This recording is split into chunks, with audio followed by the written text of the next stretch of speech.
Jesse. Cue it up. Everybody in their places. It's time to go. Are we rolling? Yeah, we're rolling. Okay, let's get it done, everybody. Let's go. Hey, Reagan, how's my hair? Is it okay? Poxy, they can't see you. All right, come on, let's go. It's toots, people. Poxy, start on page 4. Get the Here we lines go. right this time. Right, I got it this time, I swear. 4, 3. Come on. It's time for the Ghost of Hollywood. Well, hello, wall crawlers, and welcome to the 46th episode of The Ghosts of Hollywood. I'm Poxy Leonard here with Miss Reagan, and tonight you're in for a treat because we have the legendary Paul Michael Glaser in the interview chair.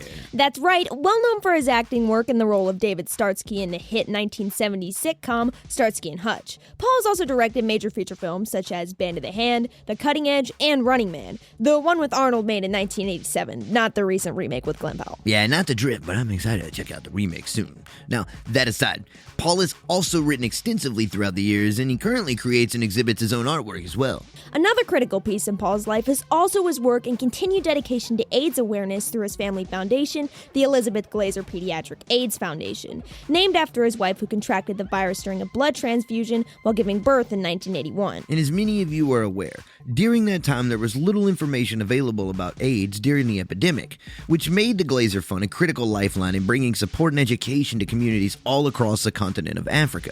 Now, in 1991, Elizabeth would write a book with journalist Laura Palmer called In the Absence of Angels about her experience with AIDS and its impact on her family. And the impact on the Glaser family was severe because not only did Elizabeth contract it, but so did she and Paul's daughter Ariel after the virus passed through Elizabeth's breast milk while she was feeding Ariel. And it would also pass to their son Jake while in utero when he was born in 1984. Now, Jay Glaser is unique, and his experience with HIV allows us to explain and understand something critical about the virus. So, Jake remains alive and healthy today, largely because scientists believe he carries a mutation in his CCR5 gene. Now, this is a protein that sits on the surface of white blood cells, right? So, HIV needs 2 access points to infect a cell. Now, one is CD4, which acts like the main lock, and CCR5 is the other, which acts like the bolt lock, so to speak. Now, in most people, both are aligned, so HIV can read, if you will, them and break in, right? But Jake's CCR5 is mutated, so the bolt lock doesn't work, meaning the virus can't fully enter and destroy his immune cells. And while we don't normally get political, this foundation has actually been directly impacted by federal actions, specifically the proposed $400 million budget cut to PEPFAR, which stands for the President's Emergency Plan for AIDS Relief, which was launched by the Bush administration in 2003. The Senate recently dropped this, but the foundation has previously reported it received termination notices related to the USAID agreements. Now, this directly affects and jeopardizes services for pregnant women and children, which is who this foundation focuses on primarily, right? So, while we talk entertainment tonight, I want you all to remember one thing. Your tax money can go to good places, and as taxpayers and earners, you do make the world better for those around you. Now, don't let anyone try to talk you out of caring for others. Just remember that. Now, it's time for a quick break here on The Ghost of Hollywood, but when we return, Paul Michael Glaser will join us to talk about his extensive career and what he's been up to lately. Simon and Lennox are also back at it with another crazy tale of movie-making disaster pulled straight from the eternally burning cinematic dumpster fire. So stay tuned. I'm Poxy Leonard here with Miss Reagan, and you are listening to The Ghost of Hollywood. Interested in television or movies? Then check out The Ghost of Hollywood for the best in cinema-related podcast at theghostofhollywood.com or wherever you get your podcast.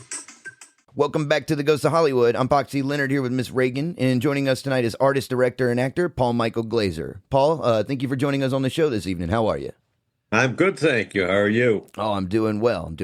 Now, before we ask about your career in entertainment, can you tell me a bit about your recent and ongoing art projects and the medium you're working with currently and the motivations for these pieces? Well, I'm working currently on, I've been doing a lot of sketching lately. I'm also finishing up the work on 41 illustrations that I created for a story that I wrote. What story are you working on? Is this the Edge of Whimsy you already released, or is this something new?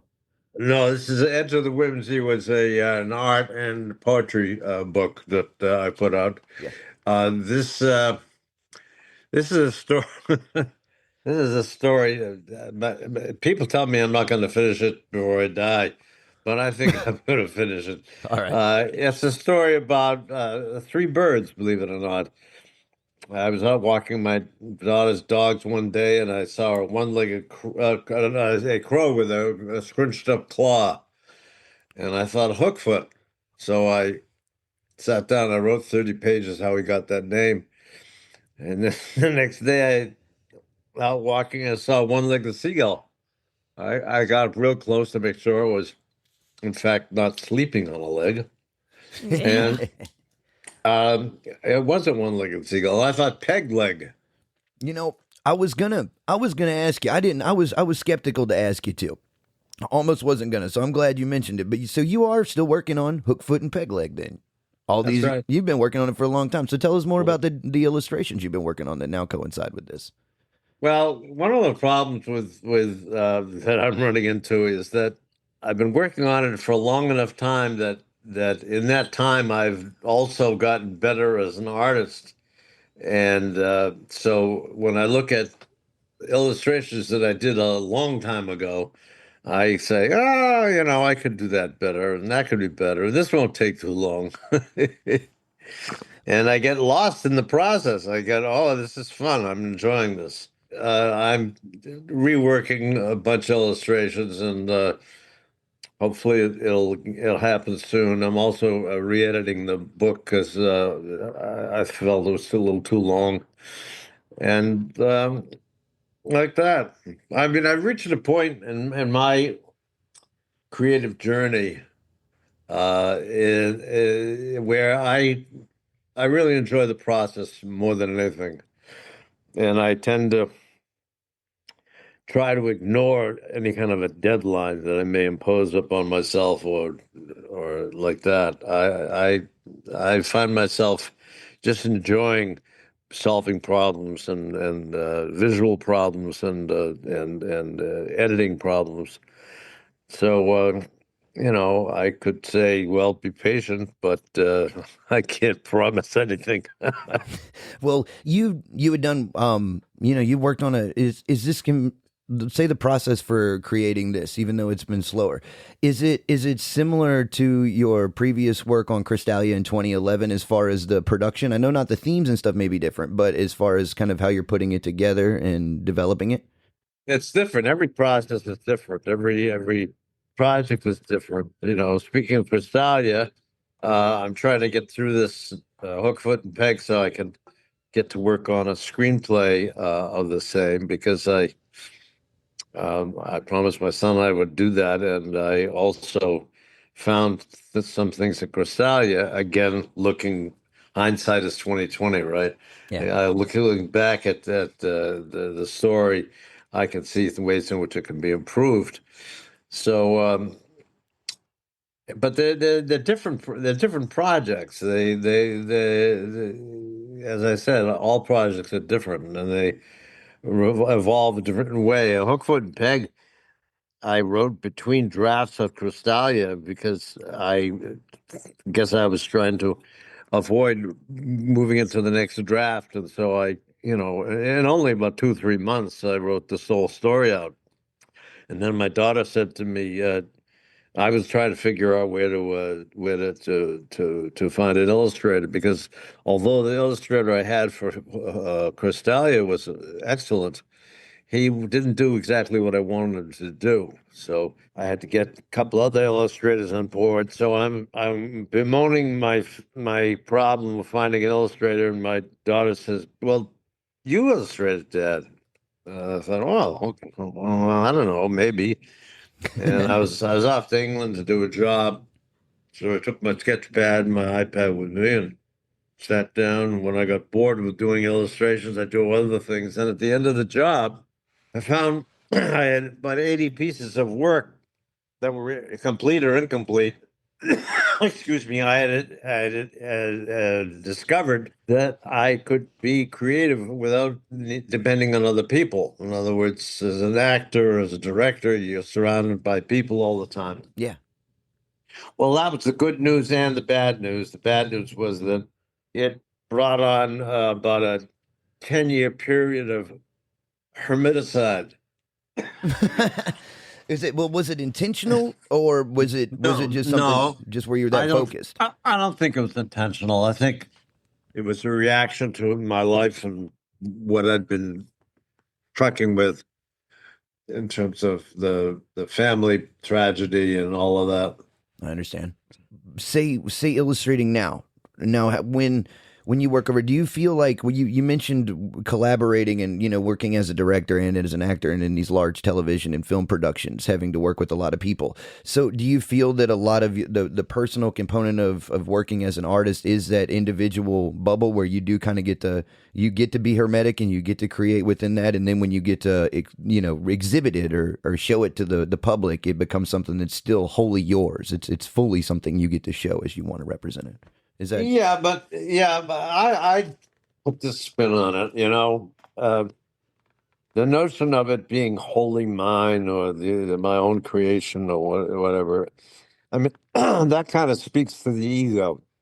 The enjoyment from creating by yourself or getting in touch with the creative side and spending time with yourself and realizing those moments of lucidity or clarity when you're completely present, it's very intoxicating.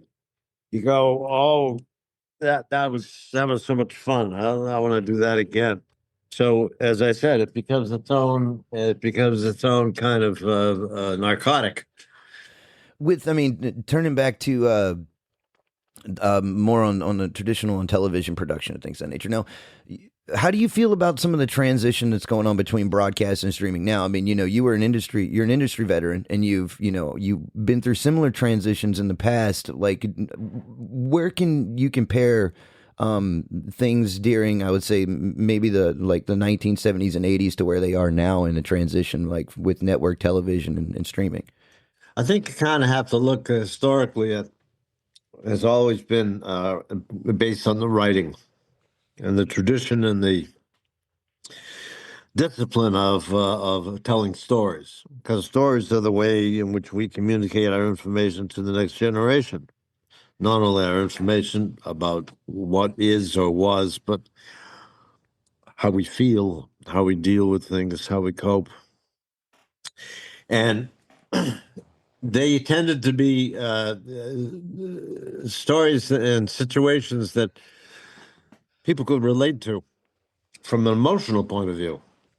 And what happened to my way of thinking is the tradition of writing in this country has broken way down. Partially because we've lost a lot of education. People don't understand the necessity or the value of writing, but also because the information, if you will, that is contained in storytelling has changed. And so now, instead of it being in the emotional journey of a human being, it's more the informational journey. So you look at the comedy, and the humor is this happened to me and that happened to me, and it's not based in storytelling. There's no craft in terms of delivering, a surprise punchline. The storytelling is now you turn on the computer and you look on the internet, and it's all information. It's all information. It's almost as if we've learned, or we come to believe that our information has value, and our experience does not. Our life experience, so that it becomes a very superficial way of communicating what the history of our lives. Well, the problem with that is that the people who are trying to answer their own questions about life, or trying to find themselves, or trying to find some kind of center, some kind of peace, some kind of happiness or joy, some kind of resolution to the constant presence of mortality. what happens is these stories don't address those needs. It creates a vacuum. It creates a place where people feel more lost and more alienated and more alone. We're not evolving so fast that we can do that easily. There's a price to pay. So you see the amount of violence and the amount of discontent in society, and you look at someone like Trump. How does he get elected? He gets elected because the education of our public has been seriously compromised, and people just aren't as intelligent, meaning they're smart, they're intelligent, but they're not educated. And one of the values of education is that it shows us that we have choices. We can examine something and we can ask in our heart what's true, and we can exercise those choices. And people have surrendered that concept of acting on a choice, and probably because of their own the hell of their own lives and the difficulty of just getting through or getting by. So the industry, you'll see 99% of the movies are either superheroes or action stories. There are definitely a lot of those these days. Yeah, and that's kind of like eye candy. It's like when I was directing film, and when I was doing that, I always treated action, the action aspect of a movie, as you would a cymbal crash in an orchestra, a symphony. You use it to accent something. You use it to highlight something. And usually what you're highlighting or accenting is the emotional journey of the protagonist. Well, now it's straight action. It's just one thing after another, and they try to impress you with better and better cinematic effects. Well, that still doesn't answer whatever questions that you may have in the course of your day and night.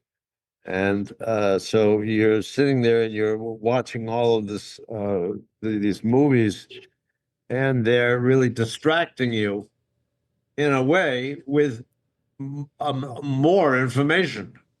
How many times can you look at a car crash? How many times can you look at a superhero do what he does? Eventually, you need to come back to the human story, because that's why we have stories. And you could make the argument that this is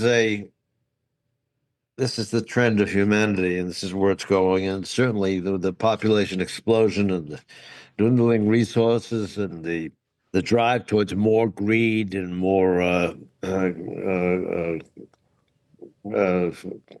collecting of power. And we see it in the Trump administration. You see it in our society. Uh, it's getting harder and harder to hold on to our humanity. Well, in when it comes down to say where you're saying like the homogenization of information kind of providing this existential threat, but do you feel that ultimately it's gonna curb back, that if there is a necessity for this existential crisis to validate itself, that I don't know that. I don't know that. I don't know what the human animal is how he's going to evolve. How he's going to meet his emotional needs, spiritual needs. We may be looking at an implosion of a sort, where it all doesn't make any sense to anybody anymore, and people just blindly try to find a way out. I'd like to think that humanity can turn around. We tell all our stories since the beginning of time, with beginning of our time, of the human being's ability to overcome fear and fear of death, and we take solace in that. But the fact of the matter is that the fear of helplessness, which people are experiencing now in the world, is so intense, and it's pervasive. The first time in my life if you watch the news, you can feel, if you're at all empathetic, you can feel the depression that's the world was caught up in, and the strife and the fear and sadness and everything. It's on one hand a gloomier picture, and on the other hand, it definitely raises the need for a greater spiritual awareness and a greater act of conscience in one's life. The jury's out as to when that will, whether it will happen in terms that we identify as good. You know, the way the human animal evolves in the society. I've heard theories where it's we're an experiment, we're an alien experiment. If you think along those lines, you go, well, maybe the experiment just doesn't work out. There are so many unanswered questions, so many times that we have in the course of our daily lives where we are reminded of our helplessness. So much so that we are in denial 90% of the time that we are dealing with helplessness. And it manifests itself in rage and depression and bigotry and all those wonderful things. But when we can acknowledge that we're helpless, that it's the fear of helplessness, we realize that we're not helpless at all, but we have a choice, and we can choose to take a different route. Again, it comes back to choice, and the notion of education providing a window of choice. Yeah. Education right now just goes real hard in the paint on rote learning for the most part. There's a lot of retention and, like you were saying, information. Right. absorption. The education process is a competition for retention and repetition and regurgitation of information. Yeah. They don't give you an A for curiosity. They give you an A for productivity, and the value of human effort is treated that way. Now, again, switching gears to something pretty drastically different, but I want to ask about your time with Starsky and Hutch. Now, what about your time performing the role of David Starsky prepared you to later direct for Starsky and Hutch, and along with various other television programs that you would go on to direct throughout the years? Well, I guess what became evident to me when I started acting in not theater but film. First film I did was I decided to do soap operas, and then I went and did Fiddler on the Roof, and I was on that film for 5 months, and I might have worked for 25 days. Being an actor in a film was not what you'd call creatively fulfilling. When I was doing the series, television originally was a system for selling product, selling soap. And whoever got the best ratings, sold the most soap, and so it went. Yeah. And then the ratings depended on so many different things in terms of how it reflected society and society's needs. So you went through action sequences, you went through comedies, you went through melodramas. Well, in television, I would work, in a 14-hour day. I'd go 0 to 60 in about a dozen times. So you're sitting around, and then all of a sudden, bam, you're racing along there, and you're working. And being an actor in film, especially television, was not at all gratifying. It was frustrating because not only did you not get to work a lot on a set, but the powers that be dictated that there had to be a certain kind of content, and the content had to be delivered a certain way, and it was all market driven. So I then discovered that on a film set, the person who's most creatively fulfilled is the director. Because and I was fortunate to have the ability to be able to realize that my creativity in so many different ways, in terms of editing, photography, movement of the camera, helping actors, you know, solving problems. So I kind of took to that. And that's how I got through Static and Hutch. I basically said to them, look, I'd rather direct. So write David 80% of the show and me 20% of the show, and let me focus on directing. Well, they didn't exactly do that, but they did say that they were concerned that he was going to become the star of the show. Yeah. Which I said, fine. That's fine. I'm not interested in that. I'm interested in directing. I mean, it's not like I was turning my back on acting, although I was in a way. But the fact of the matter is that the actor's medium is theater. Curtain goes up. There's no director to yell cut. There's no do-over. And the curtain comes down, and that's it. And you have a relationship with the audience, an emotional, spiritual relationship with the audience, which is tangible. And like that. When you're working in film, film used to be a director's medium. Now it's the line between film and television is blurred so much that you have people making movies that shouldn't even be allowed to make television. There's lots of them out there. Huh? I said there's lots of them out there. Go ahead. Sorry. I didn't mean to interrupt you. Yeah, because and the combination of the commerciality or the potential commerciality of the business and the ease with which one can turn on a camera now and record something.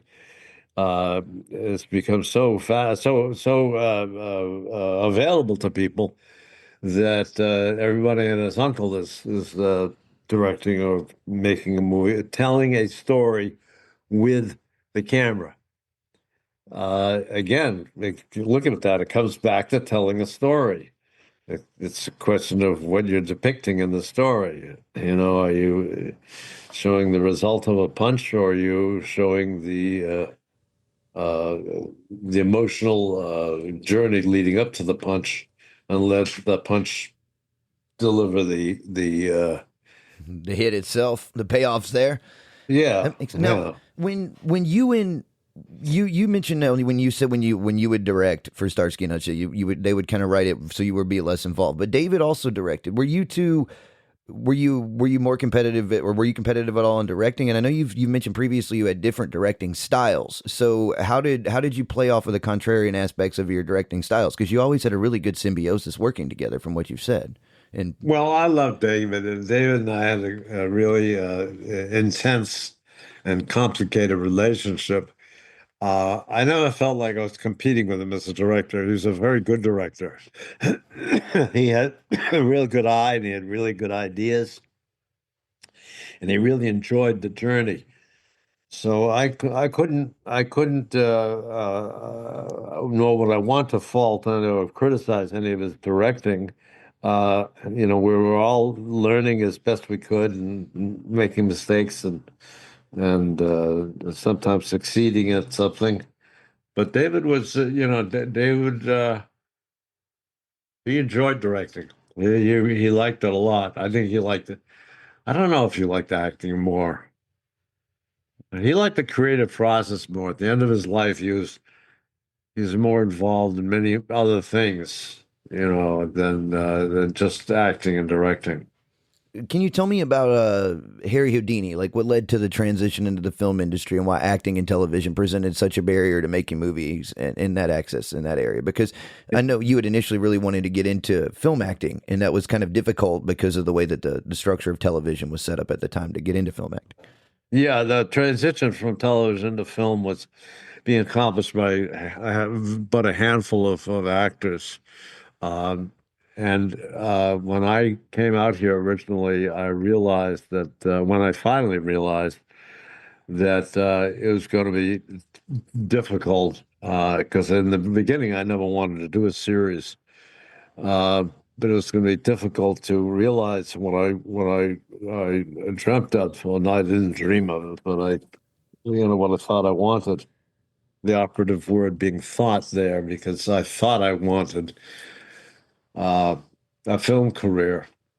The irony is that when I did my first film, Fiddler on the Roof, I was spent so much time in that 25 days of work and within 5 months of hanging around, I was so disillusioned. I said, the hell with this. I'm going to go off and I'm going to write screenplays and I'm going to direct. I'm going to be an auteur.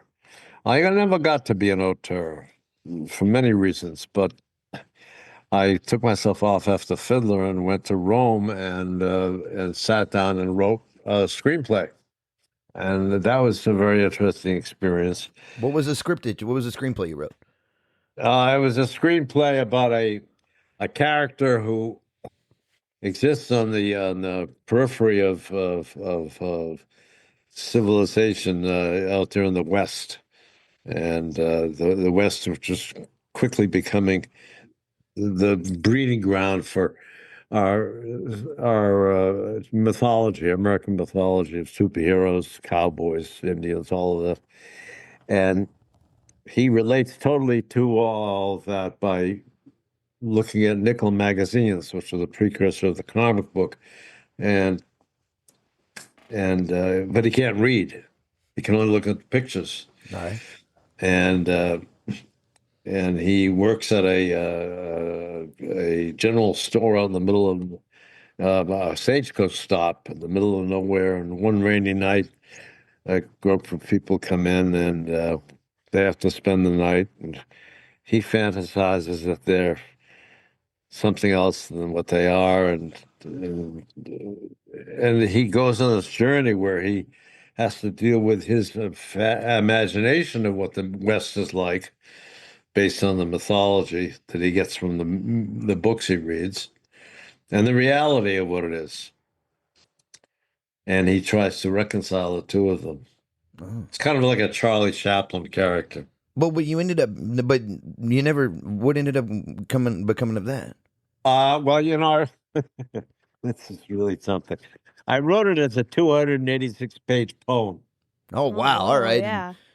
I did that because I had this thought that, well, the frequency with which you turn the pages in when you're reading a book can impact the experience the same way as editing a film can impact the experience. So some pages would have a few words on them, some pages would have a lot of words on them.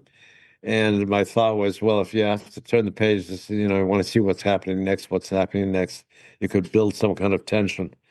Well, it was an interesting concept, but it didn't really function. I like that idea though, because I had heard you mention that in an interview when I was doing some research, and it kind of crosses. It's got like a Wittgensteinian feel to it as far as the necessity of language, but it also is like a Ferlinghetti kind of like poet beat idea. So I mean, I get where you say it wouldn't work, but the theory of it in itself is kind of interesting if you do think it out. Yeah, well, it's definitely interesting.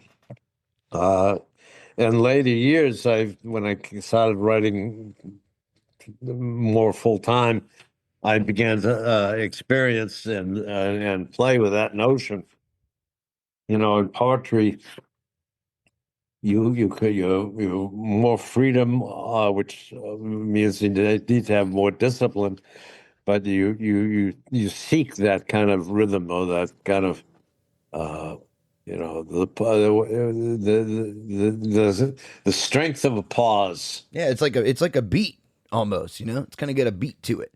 Yeah, well, it's like if you look at the history of cinema, and this happened during Starsky and Hutch, actually. The old Mitchell cameras, those big, heavy cameras. Yeah. They had when they were being transferred into Panavision cameras, and the Panaflex and the lighter camera equipment, and therefore the lighter crane and the lighter dolly and the lighter. Everything was lighter. It moved faster. It was easier to move. Yeah, right. You're talking like the late 70s when things, the Steadicam and all that starts kind of coming into play. Yeah. That's right. Yeah. So I thought, well, that's interesting because when the camera was heavier and harder to move around, you created that pause when, with the close up. What I realized with the lighter equipment is you created that pause by stopping the action. That meant that you had to have very fast action, or you had to pay attention to the pace of your editing so that you set up a tempo so that when you did pause, it meant something. That I thought was a really interesting concept. No, I'll have to, that's something interesting to observe because I've paid a lot of attention in old, I guess we would say older cinema, but in like, say, particularly like 70s cinema, like say something like Love Story, in the movie Love Story, there's a scene where Ryan O'Neal's walking and they pull zoom. And I know you all did this in television a lot for movement, or at least that's what I'm assuming is you would pull zoom very subtle in ways to kind of not where it would be drastic unless you were trying to do something kind of, in your face kind of boom or onomatopoeia-esque feeling, but like, more subtle where it kind of could give way to movement with the distance without actually having to move the camera itself. And that seems to be something that a lot of indie filmmakers now could utilize if they're not able to like spend thousands of dollars on cranes and stuff. Yeah, well, the zoom was an electric innovation in cameras that quickly fell into the hands of people who wanted to exploit it. To me, a zoom was something that you didn't want to see what was going on. When I watch movies, if I feel like the person who's making the movie knows what they're doing and they're professional, I give myself completely to the film and I just surrender and I sit back and I watch it. If I can see the wheels going around, whether it's a performance or the making of the movie, then I fall out of the experience. So to that extent, taking a zoom and making it happen so it's part of the viewing experience. It's not the whole viewing experience. It's not like this is a zoom. No. Oh, there's the movement here, and we're going to use the zoom to get in closer, to get wider, and we're going to hide it in this motion, in this movement. So but the Zoom concept, was quickly commercialized and exploited. And as with most of the technical tricks in filming, and then people who did not have the desire or the need to focus on storytelling and wanted to impress or to capture and keep the audience's attention, they would, use super quick cutting, or they'd use the zoom film lens, or they'd create more visual information than substantial amount emotional information. So all the tricks of camera work, became an added advantage to creating more and more enticing images that that would keep the audience paying attention, keep their attention. Now, in the 1980s, you were given the opportunity to direct your first feature, Band of the Hand. So, revisiting this film now, how do you remember your experience as a first-time director for a feature? That movie's wild. I kind of had my head handed to me on that. I directed for Michael Mann.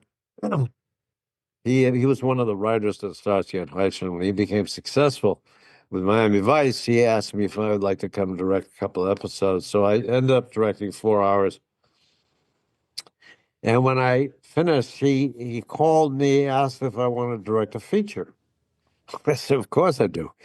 He had this feature that he'd come up with that he was directing something else, and he wanted to get it into production. And he asked me, and what I didn't realize at the time was that the line producer on the TV show wanted to direct the film, and his business partner became the producer. the production manager on the film, which is the person who sets the budget and the schedule. And I didn't know enough about the responsibilities of the director. You know, the director has to sign off on a budget, has to sign off on a schedule, and so we ended up our first 2 weeks in the Everglades in the swamp, chest deep in water. Well, after 2 weeks in that situation, you're gonna end up 2 weeks behind. So from the get-go, I was behind, and then the studio wanted to fire me, and You like didn't you like call them? You got on the phone with somebody and told them you were going to do it your way and they're going to kiss your ass, basically. Not well, verbatim. what I did was I finally I couldn't get Michael to edit the script, to cut the script down and make it more manageable, and so I was playing catch up all the time, and I called when the second time I heard that they were going to try to fire me, I called the head of the studio, Tartikoff, and I, I said, look, I said, I have only one objective in this movie, and that is to bring it in on time and on budget, because that's what I know everybody looks at. Whether the film does well or not, that's beyond my control. And so that's my objective. But as long as you're going to keep trying to fire me, I don't give a rat's ass about your budget or schedule. I'm going to shoot this film and I'm going to get it done. And, that got me blacklisted for about a year. Well, yeah, I know you've said blacklisted, but you went back. I mean, yeah, you were out for a year, and then you went back to the Running Man. But you were cautious with the Running Man, from what I've read. Like, you didn't initially want to take it, but once the opportunity was represented after Andrew Davis got fired as director, it was kind of like a sweet spot of, if it works for me, great. If it doesn't, oh well. How did that work out? But you had also, the Running Man's plot is so centralized, like kind of like Smash TV and a lot of that stuff. So how did your understanding of the television medium really factor into the central plot of the film when you directed it? Well, I think it had a fair amount to do with it in terms of understanding the characters and the concept of game show, the concept of holding an audience's attention. The Rob Cohn, who produced the film, had come to me and asked me if I wanted to direct it, and after Band of the Hand, I wanted to know how much pre-production time we had, and I was really being very careful. And he said they had 2.5 months, and I said that's not enough time. And I turned it down. And then when Andy Davis got fired after 2 weeks in, and he was 2 weeks behind, they came. Rob Cohn came back to me and they said, "Would I take it over?" The joke is, I said, "Well, how long?" That was on a Thursday. I said, "How long will you shut down for?" He said, "You start filming again Monday." But my TV training in terms of production allowed me to really think fast on my feet and solve problems. And so I was able to impact film, the filming, the process, in such a way that it worked to my advantage. Plus the fact that I was taking over a situation that was a win-win. If I did well, I got credit. If I did poorly, Andy Davis got the credit. I mean, with like return to the Band of Hand in a second. It's it is like if anyone that out here is listening hasn't seen it, it's definitely worth watching because it's got like three really big parts to it. Like I mean, there's a lot of transition in the scenery. There's a lot of big action scenes. There's a lot of of dealing with the absurdity of youthful thought in these extreme situations and the cultural awareness. So you were put up with a lot of challenge for a feature film at that time. I mean, watching it, it's a lot going on in that movie. Yeah, I guess, all I saw was opportunity. I said, "Oh boy, I'm gonna go after this one." But in the very beginning, I hired an Indian. The central character is this, not central character, but he's the pivotal character. Yeah. Is this Indian who lives in the swamps, and he's hired to lead these juveniles on an kind of outward bound, a disciplinary educational experience for them with the Everglades and the swamps. And, you know, in the first week, the studio said, we need a different Indian. I had a really interesting guy cast. Yeah. But they wanted I have a favorite expression. In the first 2 weeks of production, a head must roll. There's always somebody that has to get fired. So they fired that guy and hired an actor. Was a lovely guy and competent actor, but he was still a white man, painted to look like an Indian.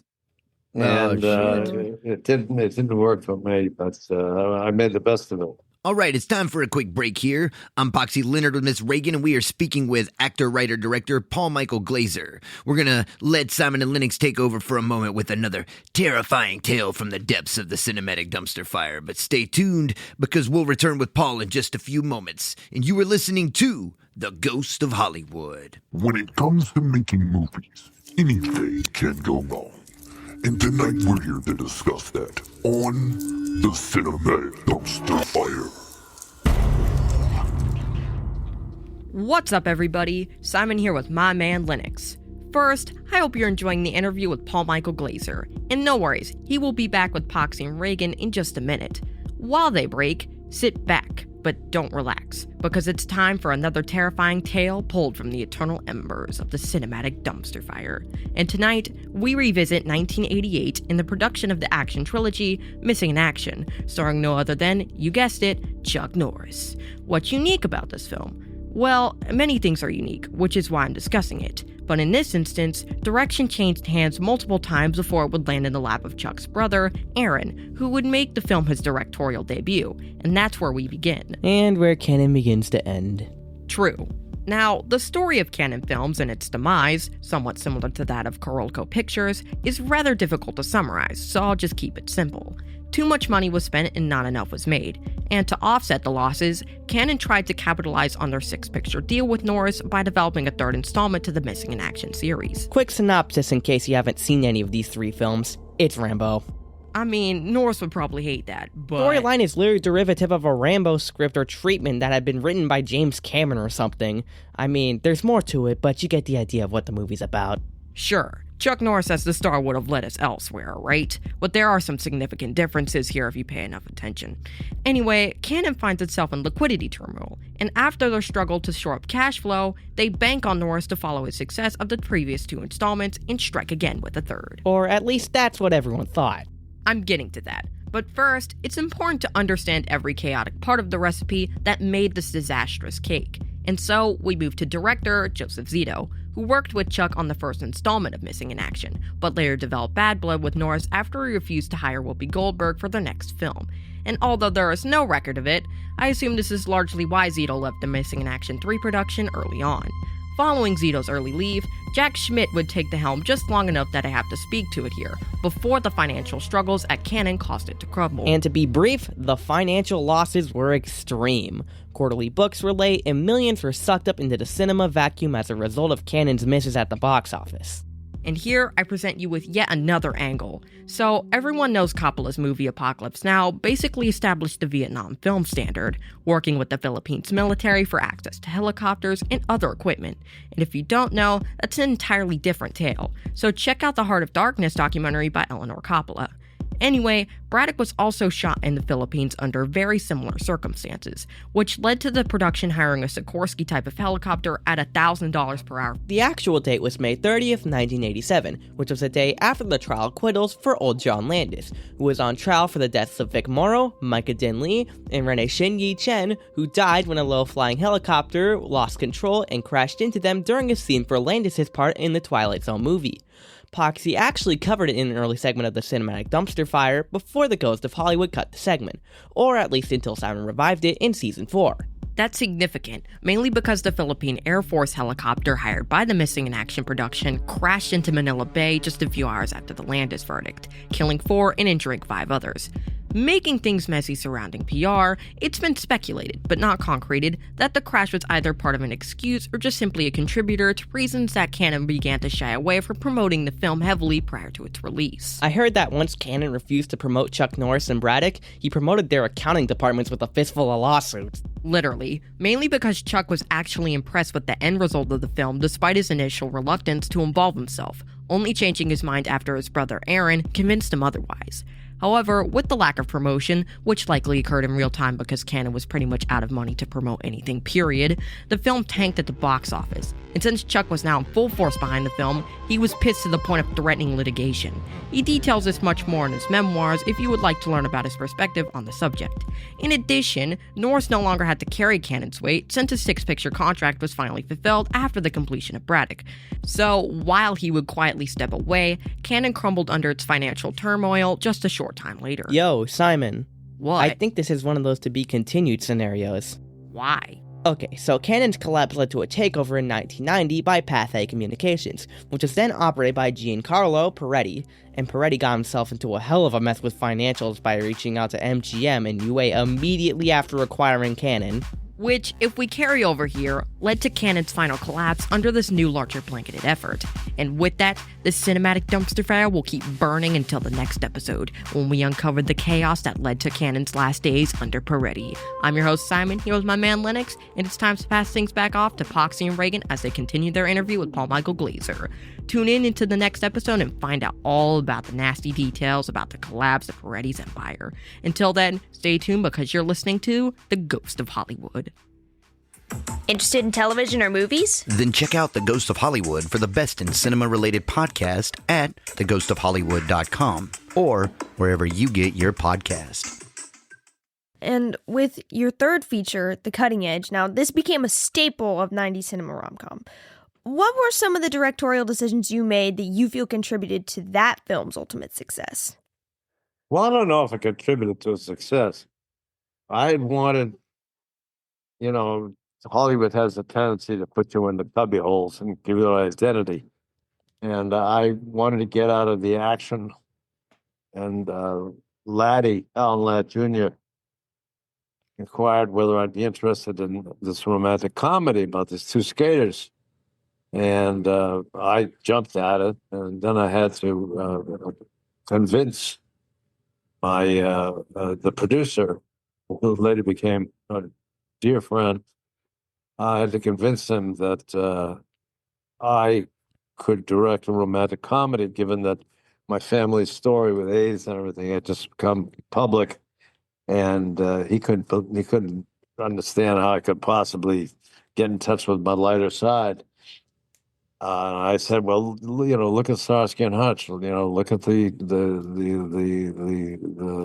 final scene of every show is invariably comedy. Yeah. And where do you think all that came from? And so, anyways, eventually he decided to go with me. And then the challenge to me was I wanted to find a way to impart that feeling, because I skated a lot when I was a kid. I played hockey, and I wanted to find a way to impart the sound and the feel of steel cutting ice. All right. Skates, when you skate, you dig through that ice, and when you're stopping it, setting up a big wave of shavings, ice shavings, and so I thought, well, that's really interesting. And then I had a cinematographer, Elliot Davis, who was terrific, and I came up with a notion of how to take, instead of shooting slow motion, shoot double and triple printed film so that you get that staggering, that it became all the rage afterwards. It's like a trail almost, like you're trailing. That's right. That's right. And so, because I was looking for a way to take the edge off of the doubling I was going to have to do, and I was also looking for a way to heighten the tempo of editing even more. And so if the camera's jumping around a lot, then you jump around even more editing, and it gets even more intense. And then, of course, I had my actors who I had them work on pantomime. We designed a platform that the crew skated around, pushed around, and we'd film on the platform as the actors did certain moves that were within the move of the particular skating trick or dance move. And doing the step printing kind of took a bit of the onus off that. And so that was very interesting. And I had a cast. I was casting in New York, and I Laddie said, if you can cast it, we'll do it. Yeah. So I was reading people in New York, and this guy came in, and he had an interesting quality, and I thanked him very much, and he left. The next person in was this girl wearing a red checkered shirt, and, like a lumberman shirt, and wire rim glasses and pigtails. And she opened her mouth to read. I said, hold on a second, wait a second. And I asked my assistant to go find that kid who had just left. You matched him right there on spot. Yeah. And so they worked out really well. It's interesting. I had them do it. I told the story a million times, so tell me if you don't want it. No, tell us go the story. ahead. Yeah, No, I didn't please. mean to interrupt you. Sorry, I was just putting it together. You're not interrupting me. I needed to do a skating audition because I needed to know how badly I needed my doubles. Yeah. And so I asked them to come to Rockefeller Center, where they had the ice rink set up for the Christmas tree. And the actor said to me, he said, I don't need it. I skate all the time. Do we really need to do that? And I said, yeah, you need to do it. And she had never been on skates at all. So when I got down to Rockefeller Plaza, I saw him skating, and he looked like he was just trying to navigate the people going around and round. He had no balance, and he was just fun around. You would never think of him as a professional hockey player ever. And when I looked over at her, she was on skates, and she was shadow boxing her brother. With her brother, she was shadow boxing. It wasn't skating, but she was just on her feet on the ice, doing that. And later, Robin Cousins, who was a technical advisor of the film, told me that she could have easily been Olympic material had she started young enough. So she took to it like a duck to water, and then they had a fair amount of tension between them, which was a result of a pre-production relationship, and so they were always fighting with each other, and I was always in there saying, "It's okay," to her. He's just starting, and to her and him, I'd say, "She's just beginning," and I was always putting out a fire, but it really played. It played on camera. Yeah, there's a lot of chemistry between them, especially like the animosity. So knowing that like they kind of working that sort of grind against them is pretty smart. But you didn't have to. It didn't sound like you had to be coercive. It sounds like just supporting them helped, and that did its job all on its own, very organically. Yeah, well, that's the way I adjusted to it, and and there were other challenges, but I enjoyed that film. I enjoyed making that film. What do you think about say have you I'm sure you've heard about the sitcom Ghost and the character. Have you heard about this? The character Trevor on the sitcom Ghost, who his favorite movie is The Cutting Edge and he's obsessed with it and he just brings it up every episode. Mm-hmm. Yeah, I've never heard of him. Yeah. I'll have to look it up. Where is it? I'll send a link to Claire after the interview. It's a television sitcom called Ghost, right? Yeah. And it's about like, just to give you kind of the short synopsis, because it's very like situational comedy. So it's written kind of 70s, 80s. It's not like a carryover like they are now. Very half an hour piece, you know. There's these people that own this inn, and this woman, the lady that owns the inn, she sees ghosts, and all these ghosts live at the house in this big inn that they have, and one of them died in the 90s, and he's like a kind of like a frat boy, or kind of like, you know, so to speak, sort of like stock trader, progressive. You would definitely see him like playing like Bud Clark in Wall Street, kind of Charlie Sheen-esque type, right? And he's obsessed with everything like 90s, and as a result he loves The Cutting Edge, and he makes an argument every episode of how it's the best movie of all time. And you're his favorite director, but he goes like, there's like monologue spiels about it. It's maybe not literally every episode, but it's very constant. Like, it's becoming kind of a trend with the show. So there are like 4 or 5 seasons in, but I'll send a link because it's probably something you probably dig if you've seen it. That's funny. Yeah. That's funny. I didn't know about that. Yeah, it's got a cultural transformation. What do you think about the remake of The Running Man coming up with Glenn Powell? I didn't even know about it. You I didn't know about it. Last thing I did in the industry was I acted in Fiddler on the Roof, playing Tevye in a tour in England, Ireland, Scotland, 11 years ago. So I have not kept abreast on what's going on in the industry. I'm sure. I mean, well, you've been, you know, didn't you play Alan on Ray Donovan? Yeah, I did a couple of little guest spots, but that was... Well, did you know why they canceled it randomly? I mean, they canceled it pretty suddenly in 2020, didn't they? I don't know. Did they? What happened? I don't know. I was going to ask you, but I guess it will remain a mystery. That is a secret. I wanted to ask, we'll ask you a couple more questions and let you go if that's okay. I wanted to ask about your current artwork. I know you just won first place for your work at the 2025 Weird Exhibition. What have you enjoyed most about showing your work at some of these public exhibitions so far? Because you've definitely spent a lot of focus as an artist in your current world. Well, I enjoy people being able to relate to it. You know, you sit down and you come up with an idea, or you create something, and it's an expression of yourself, and it's part of you, and so it's nice to have people be able to see the humor or the irony or the tragedy or the whatever. It's in the piece.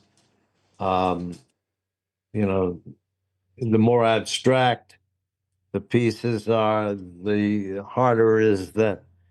This is an interesting problem. The more abstract, the harder it is for people to see where you're going with it. On one hand, on the other hand, it allows for far more imaginative and evocative reaction by the viewer, who can read into it what he wants. When it comes to your upcoming exhibitions, do you have anything that you're focusing on or preparing for in particular? No, the exhibition that has a couple of pieces that I did. One of them, Mademoiselle Lalande, which French translate to Mrs. Tongue. Nice. It's basically a tongue on the beach with long, shapely legs and a blowing skirt. Oh, it's like a personified tongue. Ooh, I like that one. That sounds cool. Yeah. And I enjoy doing things like that. I enjoy, a different view of things. Mostly I must say, I enjoy telling a story. Again, there's the storytelling thing in terms of what I'm depicting, and hopefully depicting it in such a way that asks a question and engages the viewer in what is that? What is that about? Oh, that looks like, that's, and it evokes a response. so that people start talking, not about the art, but about just talking, communicating, because we're trying to capture what it means to be a human being and transmit that through whatever the medium is that I'm using. Yeah, you've usually and you focus with digital medium a lot, and you work through all kinds of different medium. I know we were talking about sketching earlier, but you like to use a broad array of throughput to get your art out there. Well, that was by mistake or an unfortunate decision, or fortunate decision. I don't know.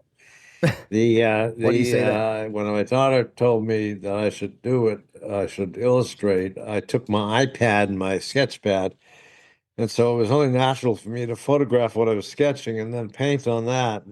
And then I made, and I say half kidding, it was a mistake. I made the evaluation that the learning curve on Photoshop, Yeah. which is what I use for digital painting. The learning curve on Photoshop was not as steep as that of acrylics, learning to paint with acrylics or oils. And, you know, then I ran into the realization that digital art tends to be kind of flat. There's not a Yeah. big depth of field. There's not a lot of texturing you can do. And in as much as I really enjoy movement and then perspective, then it made it more difficult to let pieces have the kind of intensity that you might get with an oil or an acrylic. Would you say that you prefer to work with traditional over digital? Well, no, I didn't prefer it. I made the choice because it was easier. Because the one thing that it requires a lot of in being an artist is patience, and I was still enamored of the ease at which I could have an idea and put it on paper or on digital.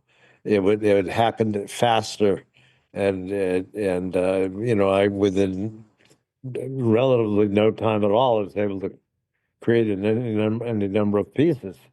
That's all well and good. And to the extent that digital reaches more people on the internet and everything like that, that's valuable too. In terms of my own personal work as an artist, I'm probably sketching more now because I'm starting to use the pencil more and more like a paintbrush. Oh, that makes sense. So I guess where are you at with your understanding of textures now? Well, I keep trying to find new ways to create textures with digital, but I always got an eye on gee, if I was doing this with a paintbrush, that would be interesting. But again, it takes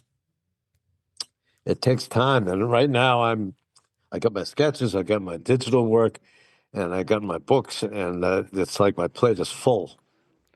I don't see myself taking 2-3 hours a day to practice with acrylics. Although my son is really working on me, and he's talked me into taking some of my sketches and painting on them. So I may end up doing that. Now, one last question before we go. We'll let you go. We appreciate your time. Now, you've been deeply involved in AIDS advocacy since the earliest days of the crisis. Now, since then, how have you seen the conversation around AIDS awareness change? And what role do you still play in that community today? And how do you feel about the current administration pushing through this bill that is going to impact AIDS relief? Well, starting with that, that's a tragedy. Yes. It's an unbelievable tragedy. So many young people are going to contract AIDS, especially in Africa, and it's going to impact. It's cruel, and it's a tragedy, and it's really sad. Yeah. The government, because of Donald Trump, has cut funding for AIDS to the extent that everybody at the foundation, not everybody, but 90% of them have been furloughed. And so unless we're able to find some way of a private for a private entity to finance the foundation, we can end up closing, I don't know what it is, close to 90 sites in Africa where we deal with the education of the transmission of HIV, and so that's really the nightmare scenario there. When the whole AIDS thing happened, and we discovered this is what we were battling. Yeah. And Elizabeth decided to do the foundation, and I lived to support her. I wanted to support her effort, be there when I could.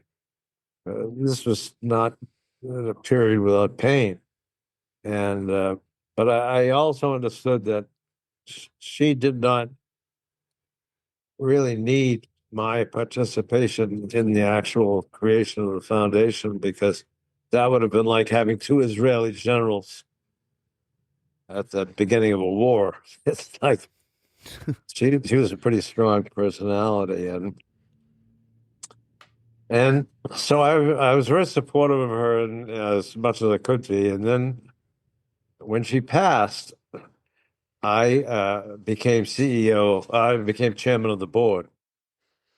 And for the first year or so, I didn't really understand what the chairman of the board did. And then I kind of grew up a little bit, and I started to understand better. And I built with Phil Pisa, who was the dean of Stanford. We built a model, a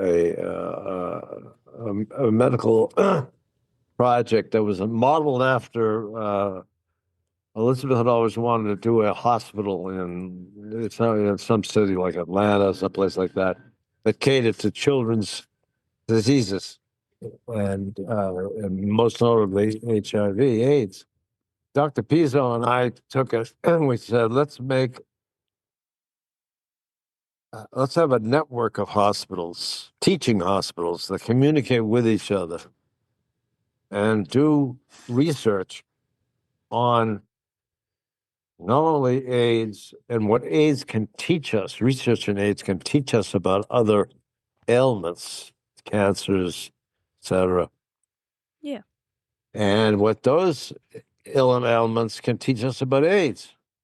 In other words, let's do a research that targets the world of disease as a holistic environment, an environment where there's a lot of intercourse between these two, and a lot to be learned. And after all, AIDS is about the immune system, so it only makes sense.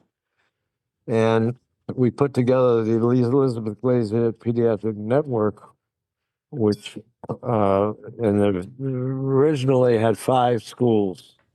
I don't know if I get them all right. BU, Stanford, UCLA, UCS, SF, and one other I can't remember. Okay. And the idea was that these schools would do funding. They would fund research. We participated by obtaining the funding for 7-year cycles for individuals, and with a proviso that they look at the world of disease in a holistic way, and that they share their research.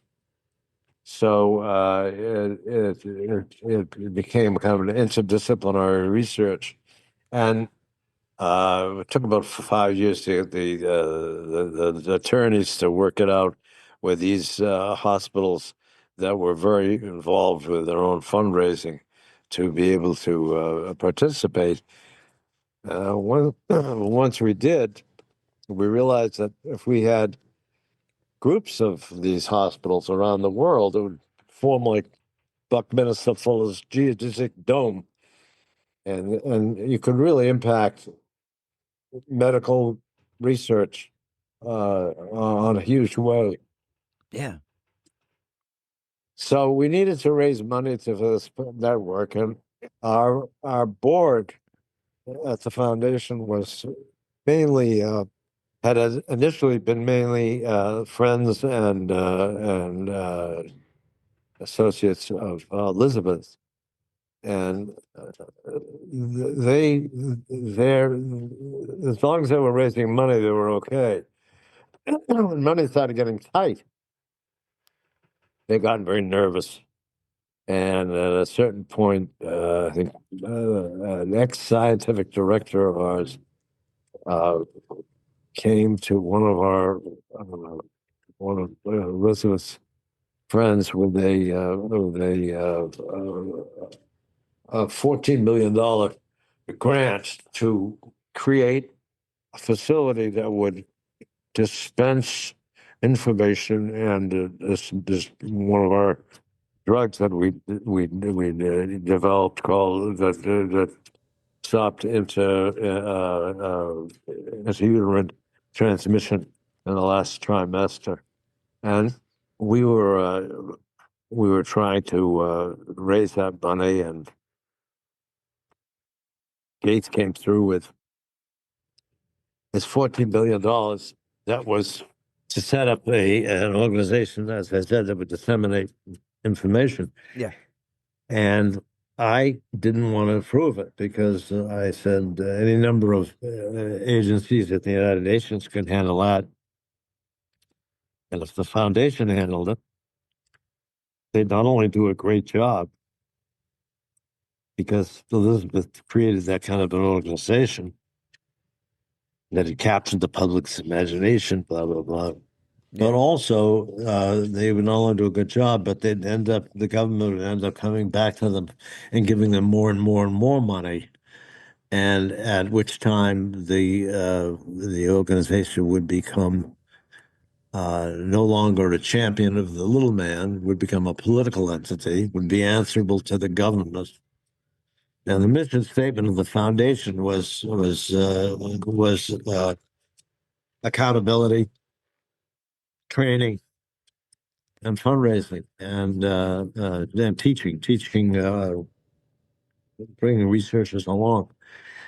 So the foundation, the board decided that it was going to be easier to take the money and do this other job. So they rewrote the mission statement. They got rid of the research. They got rid of the good bit of the training. And because they now had government money, they stopped being a spokesperson, a support for the little man. You know, Elizabeth and I twice testified before Congress for HIV funding. So at that point, I just said, I've done what I could do. I can't do anymore. And my son had become very active in the foundation, so I just resigned my chairmanship, and like that. And that was a while back. When did you resign? How long ago now? Do you recall? Oh, I'm totally guessing. It's about 20 years. The foundation went on to become, really, as I said it would, became, really excellent and known for its ability to function as a disseminator of information, and an organizer, and a delivery system for the drug. Anyways, they've become an arm of the government, and now Trump has been basically said no to funding. I don't know what the future of the foundation is going to be. Yeah. Because they become dependent on the government. So, in hindsight, it's all kind of come to play out now, in some ways. It looks that way. I don't know. Yeah. I'm sorry to hear that, though. That's terrible. I know I was reading about it last week while we were researching on this, and I was like, of course, it just all started to go through. So it was like, wow, it's going to have a huge impact on that community. So, Well, the interesting thing is that in the beginning, the board signed on to be supportive of Israel, of Elizabeth, and to help out where they could. Then, as this foundation became more and more successful, more and more people joined the board because they wanted to be on the board of the Elizabeth Glaser Pediatric AIDS Foundation. And that looked good in their resumes. And so it attracted all kinds more of those people. Now the board purportedly, I don't know this for a fact, but purportedly consists of many people who have the ability amongst themselves and amongst people they know to fund what the government is not funding anymore. They could do that. Unfortunately, nobody's stepping up to do it. yeah. So there's some. Hopefully there's someone that'll be able to bring in the private subsidization for that at some point. Yeah, I mean, one would think so. yeah. Do you feel like that the fact that AIDS isn't as much of, like, say, it's not in the news as it was in the time and things of that nature has impacted that around the awareness, that it's made it harder as the years have gone on? Well, yeah, the history of that is that once they started to make certain scientific discoveries that they could impede the progression of AIDS and they could save people's lives, it fell off the radar as a darling of Hollywood. Hollywood has different charities that it attracts itself to or is attracted to, and we had definitely been one of those charities.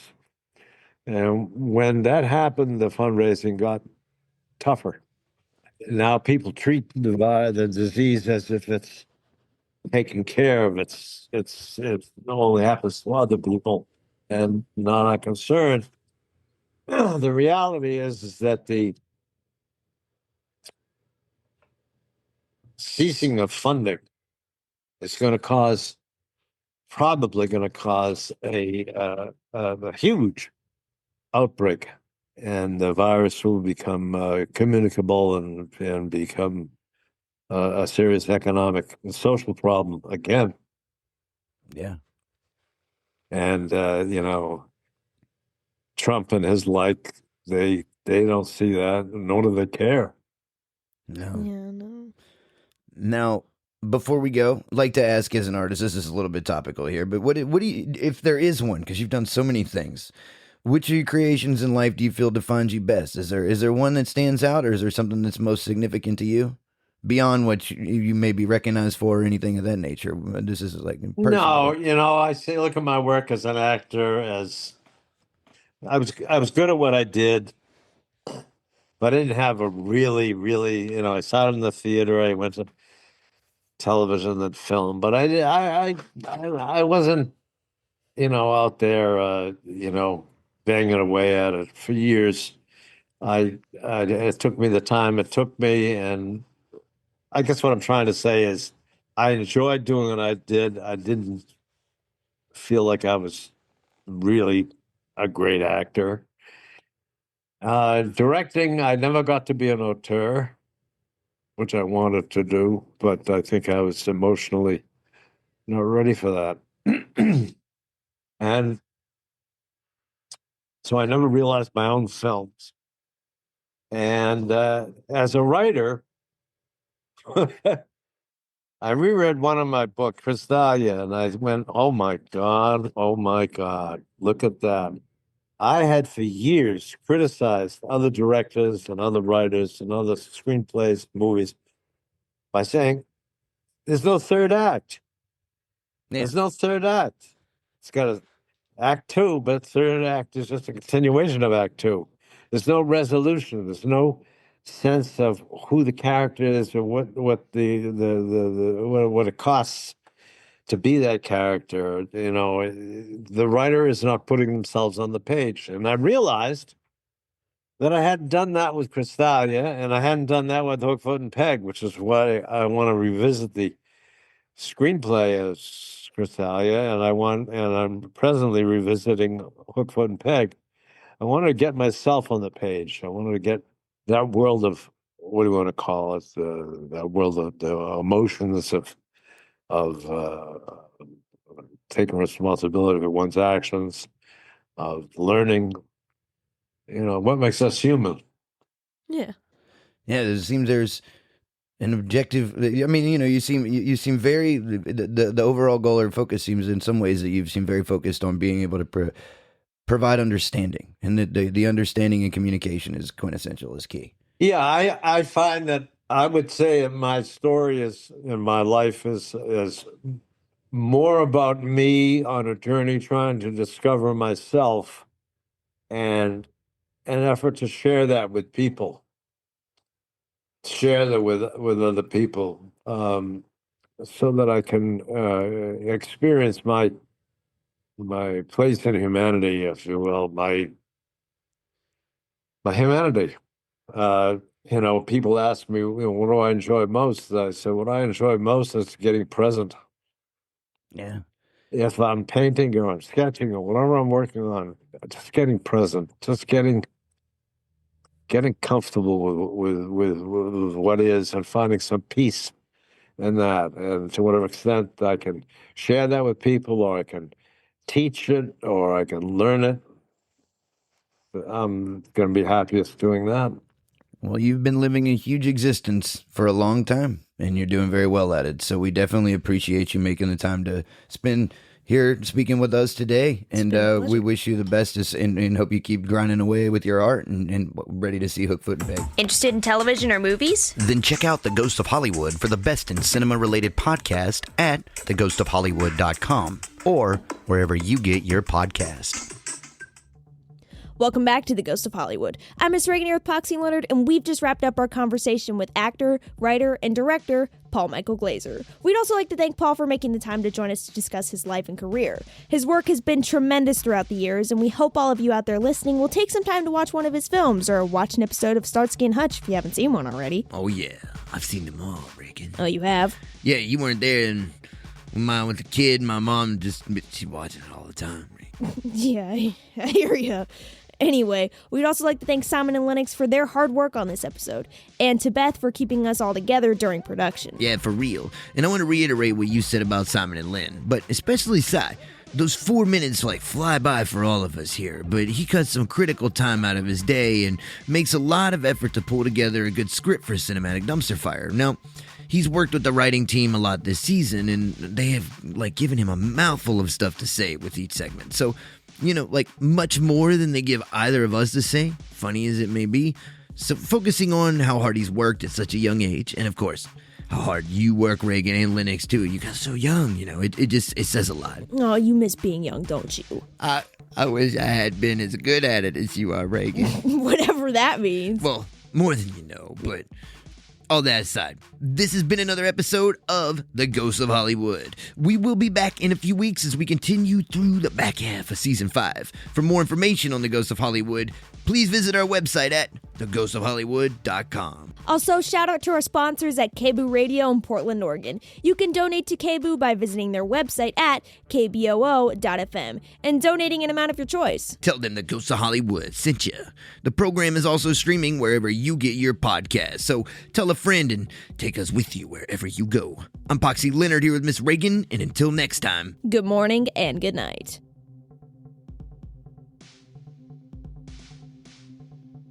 You've been listening to the 46th episode of The Ghost of Hollywood.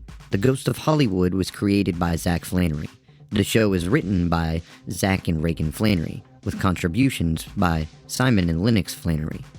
The Ghost of Hollywood is mixed by Lennox Flannery at the Leonard Sher Studios in Vancouver, Washington. For more information on The Ghost of Hollywood, please visit theghostofhollywood.com.